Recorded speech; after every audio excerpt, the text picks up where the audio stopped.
ಹಾಗಾದರೆ ಶ್ರಾವಣ ಮಾಸದ ವಿಶೇಷತೆ ಏನಂತ ಕೇಳಿದರೆ, ಈ ಮಾಸವು ಮೃತ್ಯುಂಜಯನ ಮೆಚ್ಚಿನ ಮಾಸ. ಈ ಮಾಸದಲ್ಲಿ ಮೃತ್ಯುಂಜಯನನ್ನು ಪೂಜಿಸಿದರೆ ಮೃತ್ಯುಂಜಯ ಬಹುಬೇಗನೆ ಪ್ರಸನ್ನನಾಗ್ತಾನಂತೆ. ಶ್ರಾವಣ ಮಾಸದ ಸೋಮವಾರಗಳಲ್ಲಿ ಉಪವಾಸವಿದ್ದು ಶಿವನ ದೇವಾಲಯಗಳಿಗೆ ಹೋಗಿ ಶಿವನನ್ನು ಪೂಜಿಸುವುದರಿಂದ ಜೀವನದ ಗುಣಮಟ್ಟ ಎನ್ನುವಂಥದ್ದು ಸುಧಾರಿಸುತ್ತದಂತೆ. ಮನಸ್ಸಿಗೂ ಶಾಂತಿ ನೆಮ್ಮದಿ ಎನ್ನುವಂಥದ್ದು ದೊರಕುತ್ತಾವಂತೆ. ಹಾಗಾದರೆ ಈ ಮಾಸ ಯಾಕೆ, ಯಾವ ಕಾರಣದಿಂದ ಶ್ರೇಷ್ಠ ಅಂತೇಳಿ ಹೇಳೋದಕ್ಕೆ ಒಂದು ಪೌರಾಣಿಕ ಕಥೆ ಕೂಡ ಇದೆ. ಪುರಾಣಗಳ ಕಾಲದಲ್ಲಿ ಅಮೃತಕ್ಕಾಗಿ ದೇವಾನುದೇವತೆಗಳು ಮತ್ತು ದಾನವರು ಸಮುದ್ರ ಮಂಥನವನ್ನು ನಡೆಸಿರುವಂತಹ ಸಂಗತಿಯನ್ನ ನಾವೆಲ್ಲರೂ ಕೇಳಿದ್ದೇವೆ. ಆಗ ಅವರಿಗೆ 14 ರೀತಿಯ ರತ್ನಗಳು ದೊರಕಿರ್ತವೆ. 13 ರತ್ನಗಳನ್ನು ದೇವತೆಗಳು ಮತ್ತು ದಾನವರು ಹಂಚಿಕೊಳ್ತಾರೆ. ಕೊನೆಯದಾಗಿ ಉಳಿದಿರುವಂಥದ್ದು ಒಂದೇ ಒಂದು, ಅದು ಹಾಲಾಹಲ.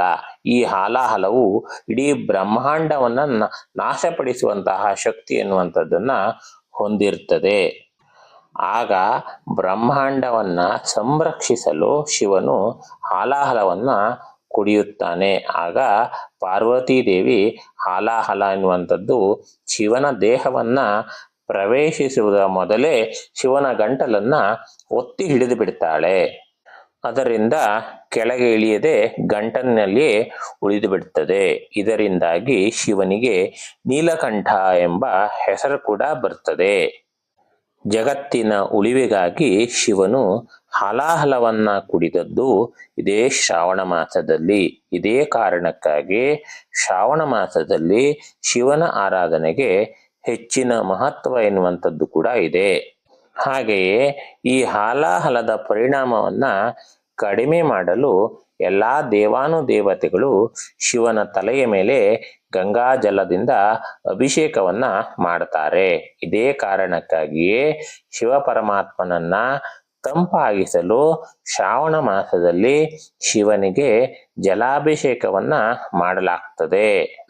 ಈ ಮಾಸವನ್ನ ಶಿವನಿಗೆ ಅರ್ಪಿಸಲು ಮತ್ತೊಂದು ಕಾರಣವೂ ಕೂಡ ಇದೆ. ಅದೇನೆಂದರೆ, ಶ್ರಾವಣ ಪ್ರಾರಂಭಕ್ಕೂ ಮೊದಲು ಆಷಾಢ ಮಾಸದಲ್ಲಿ ಬರುವ ದೇವಶಯನಿ ಏಕಾದಶಿ ದಿನದಂದು ಮಹಾವಿಷ್ಣು ದೇವರು ಯೋಗ ನಿದ್ರೆಗೆ ಜಾರ್ತಾರೆ. ಮುಂದಿನ 4 ತಿಂಗಳುಗಳ ಕಾಲ ಮಹಾವಿಷ್ಣುವು ಯೋಗ ನಿದ್ರೆಯಲ್ಲಿರ್ತಾನೆ. ಆಗ ಲೋಕಪಾಲನೆಯ ಜವಾಬ್ದಾರಿಯನ್ನ ಶಿವನೇ ವಹಿಸಿರ್ತಾನೆ. ಹೀಗಾಗಿ ಶ್ರಾವಣ ಮಾಸದಲ್ಲಿ ಶಿವನು ತನ್ನ ಸಮಯವನ್ನ ಲೋಕ ಕಲ್ಯಾಣಕ್ಕಾಗಿಯೇ ಮೀಸಲಿಟ್ಟಿರುತ್ತಾನೆ. ಜೊತೆಗೆ ಈ ಅವಧಿಯಲ್ಲಿ ಶಿವನು ಭಕ್ತರ ಕಷ್ಟ ಕಾರ್ಪಣ್ಯಗಳನ್ನ ಕೇಳಿಸಿಕೊಂಡು ಪರಿಹಾರವನ್ನು ಕೂಡ ನೀಡ್ತಾನೆ. ಹಾಗೆಯೇ ದುಷ್ಟ ಶಿಕ್ಷಕ ಸದ್ಗುಣ ರಕ್ಷಕ ಮಹಾವಿಷ್ಣು ದೇವರು ಹಾಗೂ ಅವನ ಧರ್ಮಪತ್ನಿ ಮಹಾಲಕ್ಷ್ಮೀ ದೇವಿಯ ಆರಾಧನೆಗೂ ಶ್ರಾವಣ ಮಾಸ ಅತ್ಯಂತ ಶುಭಪ್ರದವಾದಂತಹ ಮಾಸ.